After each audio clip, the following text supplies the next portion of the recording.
जी एक cyclic group है जिसका ऑर्डर आपको 20 दे रखा है।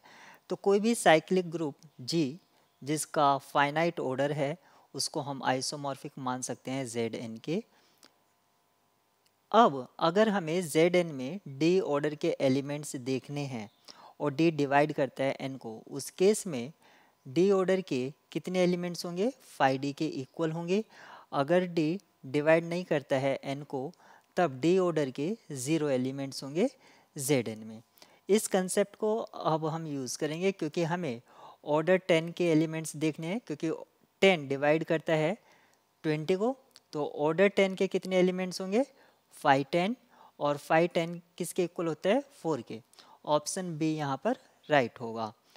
अब 5 10 की वैल्यू कैसे निकालनी है, अगर हमें 5 n का वैल्यू निकालना है तो सबसे पहले n को प्राइम फैक्टराइजेशन में लिखिए, n1 k1 and so on, n2 k n, this one you can write ni और ki।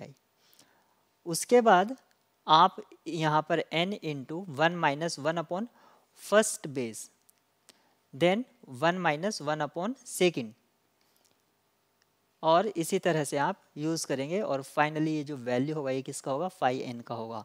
क्योंकि हमें 5 10 का वैल्यू निकालना था तो आप लिख सकते हैं 5 10 को 2 इंटू 5, क्योंकि ये प्राइम है, आपस में रिलेटिव प्राइम है, तो ये इक्वल हो जाएगा 5 2 इंटू 5 5 5 2 का वैल्यू 1 होता है, और 5p का जो वैल्यू होता है वो p माइनस 1 होता है, तो ये 4, फाइनली आपको 4 वैल्यू मिल जाएगी। Option B correct.